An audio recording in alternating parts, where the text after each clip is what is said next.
to the Mindful Money Podcast. This podcast is a weekly exploration into a new philosophy of money through psychology, philosophy, and practical wisdom.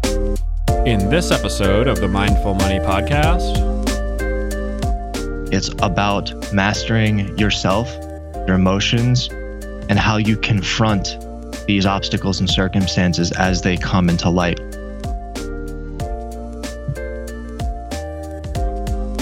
All right, welcome everyone to this week's episode of the Mindful Money Podcast. I am so honored and excited to have Anthony Hayes here.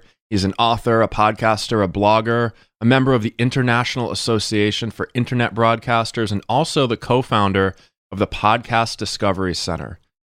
His early life is really diverse, consisting martial arts, custom car building, traveling the world as a DJ and a breakdancer.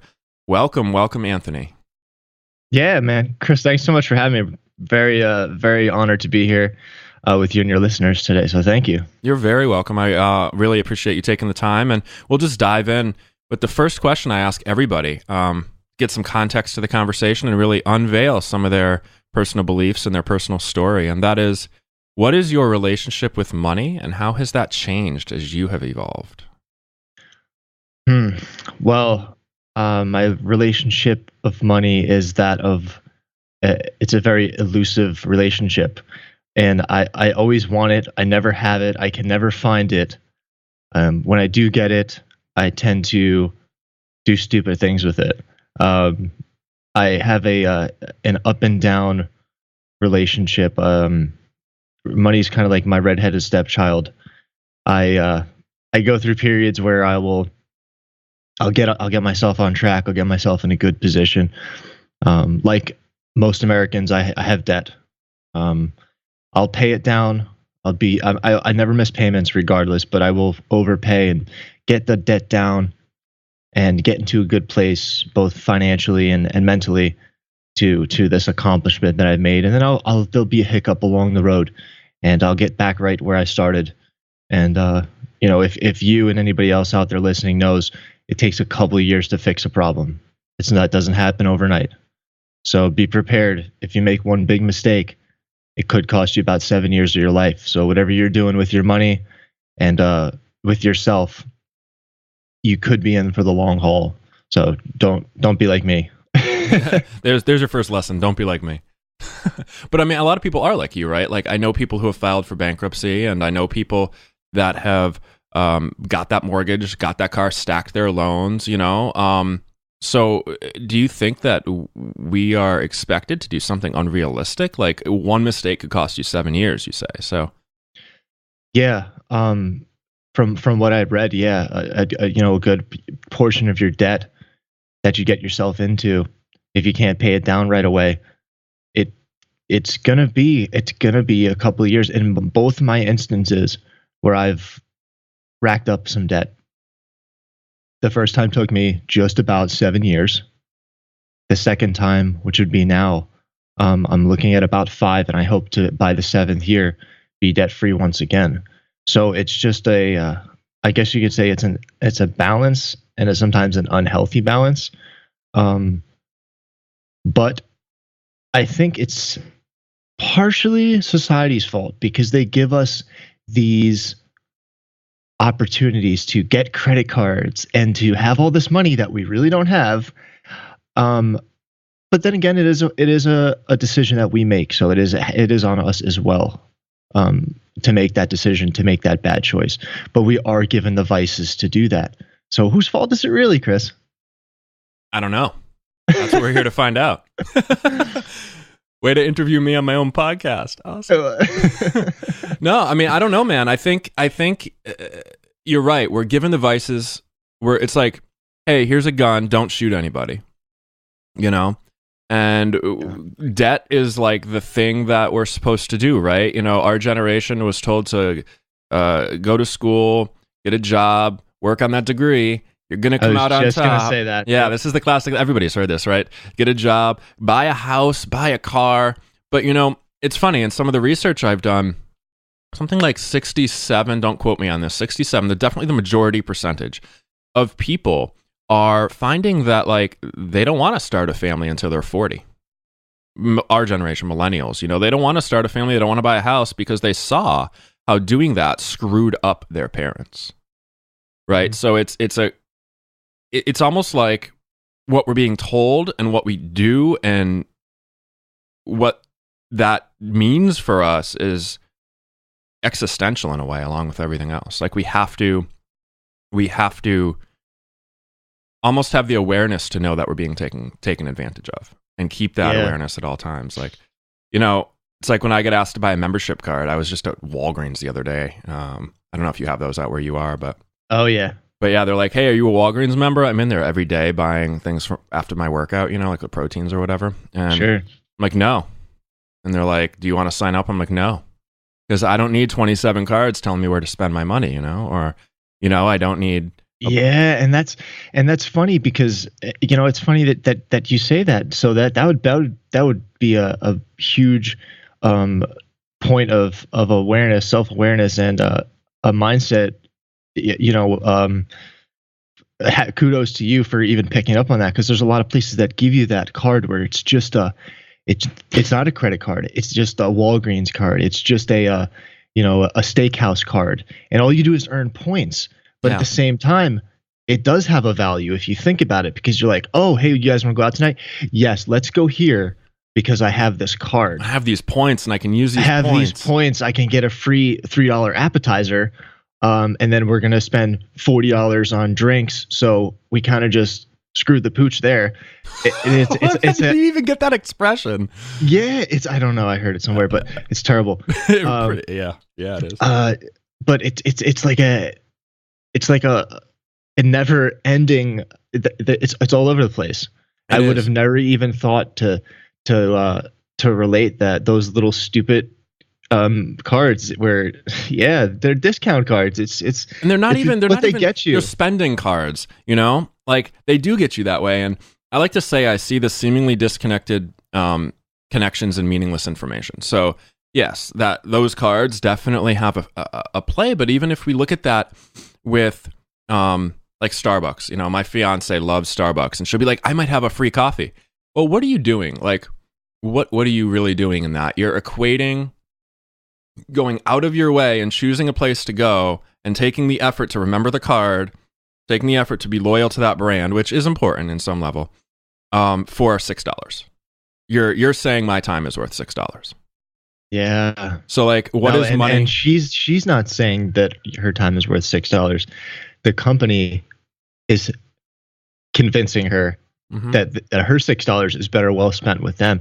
It's a whole mindset trip. It's a trippy, weird, freaky world we live in, and they know what they're doing. They definitely do. They all know what they're doing. They know what we want.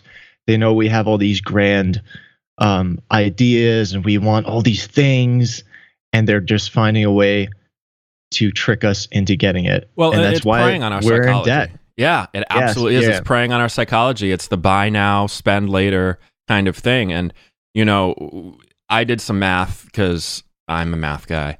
And if you take out a I am not, listeners. I am not the math guy. Oh, I am the math guy. So if you take out a $30,000 loan and you pay that over 4 or 5 years, 30 years for the average student, I think 20 to 30 years, they're paying essentially $40,000. So they're paying $10,000.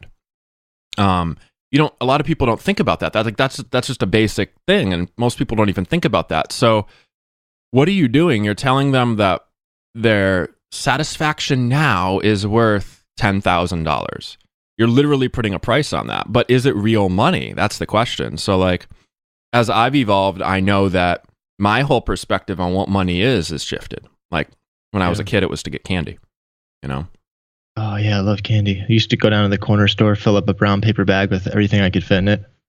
Nice. I regretfully annihilated a ton of candy. It's about Halloween time when we're doing this recording, so It is. I used my daughter and the fact that she is the most adorable Anna princess from Frozen this year, and we actually went to houses twice because they told us that she was so cute to please come back, and I said I will be back. And they knew exactly what you meant. And it was okay.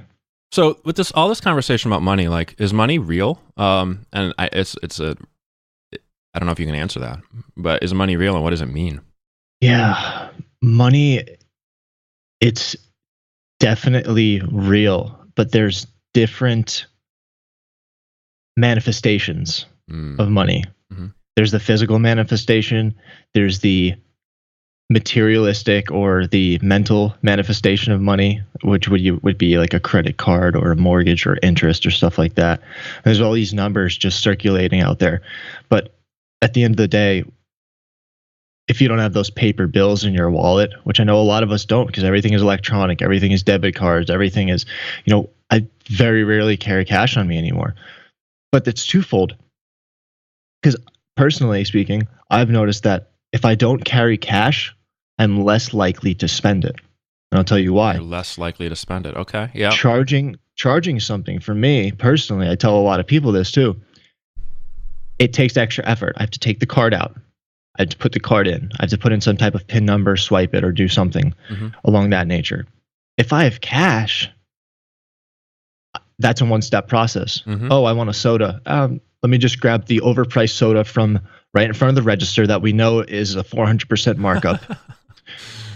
Instead, it's actually stopped me to think about it. I can go, if I wanted a soda that badly, I could walk down the aisle, pay 99 cents for a soda 3 times the size. Right. But as a consumer, what do we want? We want the easiest, quickest, coldest thing. Well, right. And the card, I think, too, correct me if I'm wrong, but it also separates you from the money so you can think more about it rather than it being like this thing in your hand that you have to do something with, Yes. So it's almost like you're detached from it at that point. And that's something we advocate, on this platform. We talked a bit about this before we recorded, but we talked about all the wants and all the things that being able to afford everything in one number. My first point to people is get it out of sight. Like, get it somewhere where you don't see it. Put it in a bank that you can't access unless you do a 3-day transfer. Like, make yourself wait. That's a great idea too. Yeah. So, I mean, you're saying it's real in all these different senses, but what is it like? Why do people get so hung up on it? Do you think? Like, I've found that subconsciously people attach their state of being and their identity to it. I think people attach success to money. People attach success in both their personal life and their work life to how much money they have, how much money they can make, what they can get with that money. When they really should be worrying about the time that they spend with others, the time they spend with their family, because for the person on their deathbed, I've read articles, don't ask me why I read about that, but it's got a really good point to it. The number one thing that people regret most on their deathbeds is not spending time with their loved ones. Not about what they couldn't buy, not about their house that they didn't get, the trip they didn't get to take. It was making memories and spending time with others. You can't take that money to the grave. Yeah. So what's more important? Right. So I won't ask you why, but you have a really interesting history, a really interesting bio that I'm sure has reshaped your perspective on things quite a bit. Are you open to talking about some of that stuff? Everything. Go for it. So yeah, so pretty much well, what part exactly? I'm sorry. No problem. I figured that was pretty open. I could take 5 minutes or I could take half an hour. I don't know. I figured that was what you want to hear. Pretty open.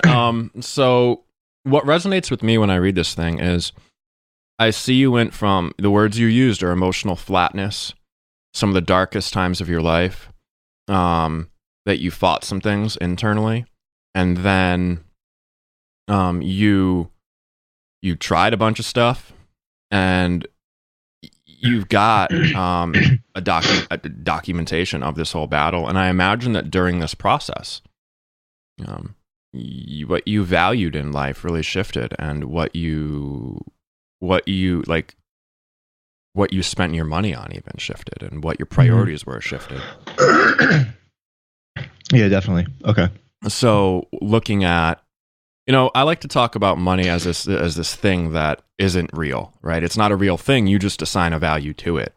We were talking about Starbucks earlier, and we were talking about how some people will go out of their way to spend that $6. And one thing that I'm exploring, I think I mentioned this to you earlier as well, is somebody that has $1,000 is more apt to spend $50 to $100. Somebody who has 100 probably won't spend more than 20, right? Just freely, like, hey, here's $20, 15 at the most, I would say. So we're actually doing some research here to figure out, based on how much you have available, what are you more likely to spend?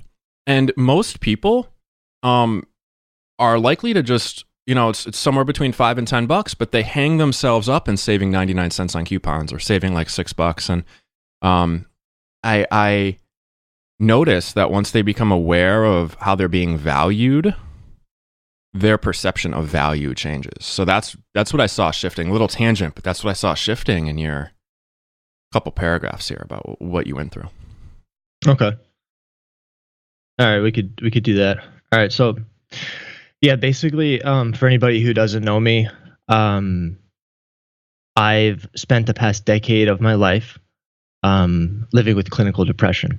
So about a decade ago, I started feeling some emotional flatness in my life, and at that time, my spending got out of it was outrageous because I had no filter on anything I was doing. I was drowning myself in self-destruction, and I was running with a bad crew, and I was the guy at the end of the night that would just pick up the tab just because it felt like a good idea. I wasn't thinking about what I was doing. I didn't know how to think. That was the problem, because I was going through some stuff internally that I didn't know how to process. Money, on top of that, was one of my vices because I had access to these credit cards. So I racked up a ton of debt. I went into about $20,000 worth of debt. It was $10,000 worth of debt from school loans, plus another additional $10,000 from just excessive spending. So at that time, I didn't think of the consequences. It was just, I'll get what I want. I was living with a girlfriend at the time, and I would pay for things that it was just not necessary for me to pay with. She could have paid for her portion of things. And I would just always say, oh, we'll worry about it later. I got it. I'll figure it out later. And that's that whole just push it off mentality. Worry about it later that we spoke about. And that went on for a couple of years until I got myself some help. And I started to document these emotions and these mind tricks that I was going through, which actually later on in my life turned into a book. So at that time, not thinking about all these consequences is when I went into deep depression, both physically and emotionally and financially. It took me 7 years to get out of debt. And that wasn't even fully. That was just really just paying it down. I was always, I have to say, I was always good about one thing. It was making payments. Very rarely missed payments on any money that I owed, which was a good thing. The only unfortunate part was I had a lot of bills that I had to maintain. That still holds true to today. Throughout the years, I've been able to take a bit of a grip and really hone in on what I want my future to look like. And that was something I wasn't thinking about before. I was just living in the now. I wasn't setting goals for myself. I was just worried about, what can I do on Friday night? Where can we go? How can we party? So through the years, I realized, I want things. I want a family. I want a house. I want to be able to support a child.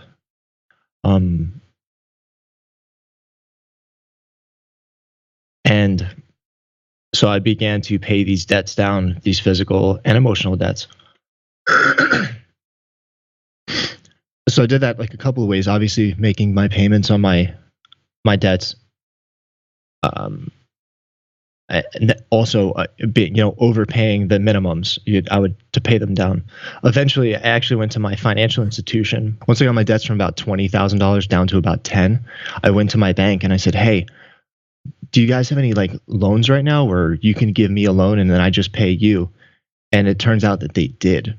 So I took out a $10,000 loan from my bank, paid off all my credit cards in one shot, and I just had that one payment for the bank every month. That was right before I had my daughter. So I started to get right back on track. But then when the baby came, I started to go through a little bit of emotional. Um, I got sidetracked emotionally. Let's say that, and I was under the impression that like my money's not going to be my money anymore. I've got these huge responsibilities, so I started to spend a little bit.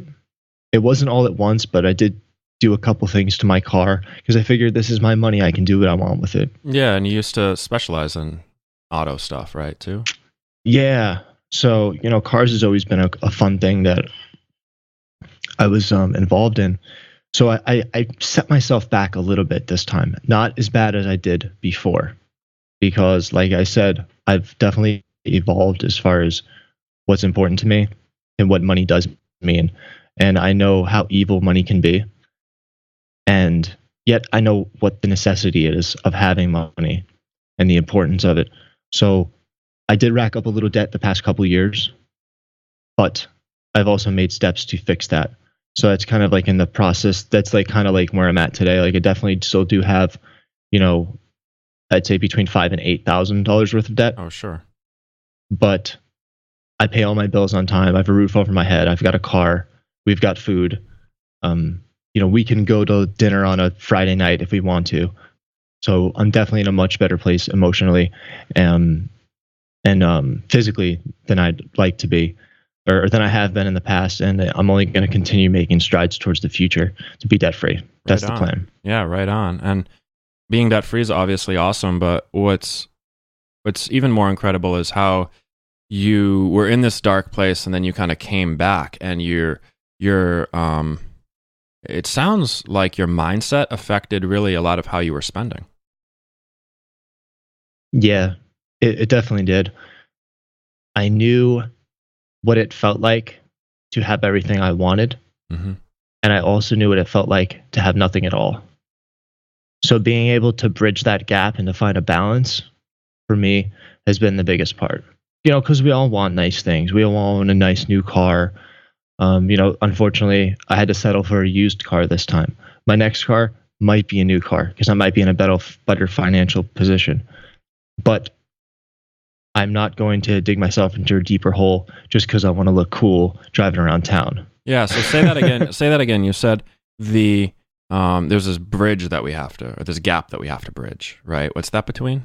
It sounded something like you've had what you wanted, and then you've had nothing at all, and so being able to. Yeah, I've had absolutely everything I've wanted, including 2 cars and a 1,400 square foot condo on a golf course. But I've also known what it's been like to have nothing and using a milk crate as a piece of furniture. So I've been trying to bridge the gap and find a balance between those two ever since that.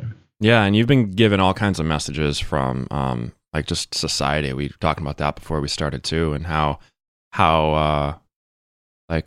are we made to think about money? Because I think that not only does your mindset affect your money, but your money also affects, and what you believe money is also affects your mindset. Yeah, absolutely. So what are some of the things that you noticed about, we talked a bit about this, but like from that place of you having to transform into and building this bridge, right? What are some of the things that you've noticed that you've kind of had to maybe go against the grain a little bit from what you're told to do? It's like, yeah, absolutely. What was that fight like, having to come back, or was it even that difficult for you? What had to change within you, I guess is what I'm asking. I think no matter what circumstances we go through in life, whether it's financial, emotional, things at work, things with friends and family, we're always going to have to find some type of balance. There's always going to be outside influences, no matter what you do, no matter where you are, no matter who you are, whatever race you are, whatever color, none of that matters. We're all up against the same battles. The question that you have to ask yourself and the balance you have to find is something within yourself. It's not out in the physical world. It's about mastering yourself, your emotions, and how you confront these obstacles and circumstances as they come into light. So money is just one of those things. Your mindset with money shifts just as your bank account does. So I mean by that, is whatever money you're making, you're likely to spend more, which I think you touched on this earlier. Yeah. While you know it's not necessarily the right thing to do, having that financial freedom is it could be exciting. But if you give in to those temptations and you're constantly telling yourself, oh, well, I got a raise this year, so I can afford this, you're just going to dig yourself back into a deeper hole, and you're going to do what society is telling you to do, which is stay in debt. It's no mystery that this country is in trillions and trillions of dollars of debt. That did not happen by accident. So as millennials, we need to do our best to pave the way for our future, for our children, and to dig ourselves out of these holes, because it is ridiculous, and I'm ashamed to be a part of it. But unfortunately, it's just part of the life that I'm in. Yeah. So, whatever you got to do just to not spend that money and, save it for a rainy day, you're going to need it. Yeah, because and I think you've touched on this earlier, actually, because you mentioned living in the now and how you were living in the now. And then you started to look at your long term, right? You wanted a kid, you wanted a house. Mm-hmm. And you also spoke about balance. So you're definitely, I didn't mean to interrupt, but I'm an interrupter, as one of the followers one of the guys I follow, James Altucher, is just interrupting all the time. And great phrase for it. I'm an interrupter, so sorry. But no, that was pretty much it. Yeah, but how do you do that? You're like, yeah, save the money, but that's a very whip cracking sort of thing. So that could work for some people, I guess. But really, just based off what you've said, listening to you, you had to balance living in the now, right? Where you were just spending based on kind of where you were in life, to saying, here's what I want and here's what I need to do to get that. Mm-hmm. Yeah, I think there's two keywords that you touched on that are the questions we need to be asking ourselves. What do we want and what do we need? There's two separate things. You need a roof over your head. Do you need a 5-bedroom house? No. Could you settle for a 2-bedroom condo? Yes. What is going to be the better decision financially and realistically? There's a difference there. I want a 5-bedroom house. I have a 3-bedroom. There's nothing wrong with my 3-bedroom house. Will I have a 5-bedroom house one day? Maybe. It's just now is not the time for that. Yeah. And that takes a certain sense of awareness as well, being able to separate out the wants, the needs, and really, if you want more than what you need, it's a question of how much is that worth? Mm-hmm. Because all you're going to do is create stress. You're just going to create stress in your life. The more you want, the more you buy, the more you have, the more you're going to want, the more you're going to want to have. And you're chasing something that is endless. Oh, absolutely. So, like I've just started getting rid of my stuff. Like, just not even just started. I've been doing it for years. Like, the only things I have are what I need. That's pretty much it. Yeah. So it's this. How much of your energy? This is really what it boils down to. A buddy of mine says energy is my own natural, or money is my own natural energy yield. Right. So, how much of your energy do you want to put forth to want? Right. Yeah. So even looking at the Starbucks card, or even looking at, you want your 5-bedroom house, but you have the 3-bedroom house. What would it have cost you to get that 5-bedroom house, including the things that people don't think about, like the maintenance, like the painting, like the roof that you might need to replace every 10 years, or like the, whatever. And there's a value there. There's an energy there. Are you willing to put in that much energy? And for most people, it's an hourly thing. For most people, I get paid $100, $125, even $10 an hour. And when you get paid that, well, how many hours do you need to put in?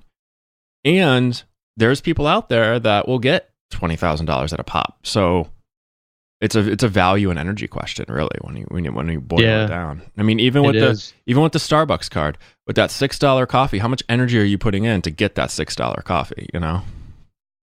Yeah, you got to go into your wallet. You got to take the card out. Yeah, but meanwhile, you could do what I just did. Just go to Dunkin' Donuts instead.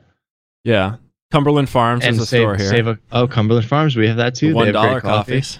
Yeah, I mean, it's just a matter of if you do want to get that cup of coffee and you're entitled to that, prioritize. We just gave you three options. Which one is the likely option? Yeah. Does one taste different than the other? Yes. But what is the taste of success to you? Is the question. Are you in a Starbucks frame of mind? Or are you in a gas station frame of mind right now? Yeah. So that's the question that you need to ask yourself. But this whole battle, this whole mindset, this whole balance, it's not something that you can do overnight. It is not something that you're taught in school. It is something you have to work on every single minute of every single day. Every decision you make today affects your tomorrow. So you just have to decide what you want your tomorrow to look like. Yeah, I heard this awesome phrase: do something now that your future self will thank you for. Very cool. Exactly. Yeah. So as we wrap up here, we went pretty deep, which is great. And I appreciate the vulnerability and the just willingness to share not only your history, but also explore this topic that so many people either choose to ignore or don't explore, really. My pleasure. Yeah, so we've walked around this word money and we've explored the different meanings of it, but what might it be like if money didn't exist, do you think? I think we would be a lot happier. I think we wouldn't be as stressed out. I think we wouldn't be chasing that American dream. I think instead of chasing that American dream, we'd be concentrating on making that dream a reality. We're constantly chasing. That's all we're doing. We're like a mouse on a wheel. We're always going to want more. We're always going to want to make more money. Even when we start making more money, we're looking for that next promotion. We're looking for that next payday. It's never going to stop. We're never going to have enough. And it's a vicious cycle. You just have to decide if you want to give in to those temptations. It's all about temptation. Yeah, and any way that we can distance ourselves from it, the better. Like, I know that I want a new set of speakers for my home entertainment system, but I'm not going to go out and buy it when I get my tax return. I might put some money in the bank for it, and stay distant from it. I love what you just said, and I think the more space we give our ego, the better. So thanks a lot, dude. I really appreciate it. And where can people find you? Where can people learn about you? How can people connect with you? Yeah, thank you, man. Thanks for having me on. Thanks for being part of the podcast Discovery Center with Scott and I. We really appreciate you being in there, and best of luck with your show.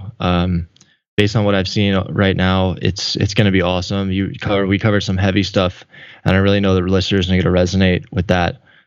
So when you guys aren't busy listening to Chris here on his podcast, and you want to check out mine or my projects, I always send everybody right to the website. From there, you can contact me. You can see all my projects, check out my content, and that's right at memyselfandiradio.com, and that's the epicenter for everything I do. So look forward to connecting with you guys. Awesome. Have a good one, Anthony, and take it easy, guys. Until next week, we will see you on the Mindful Money Podcast. You've been listening to the Mindful Money Podcast, a podcast for people who want to align their money with their values. Love this show? Head over to iTunes to subscribe, rate, and review. Want more incredible show content? Head over to mindfulmoneypodcast.com for show notes, past episodes, and a sneak peek at what's coming next.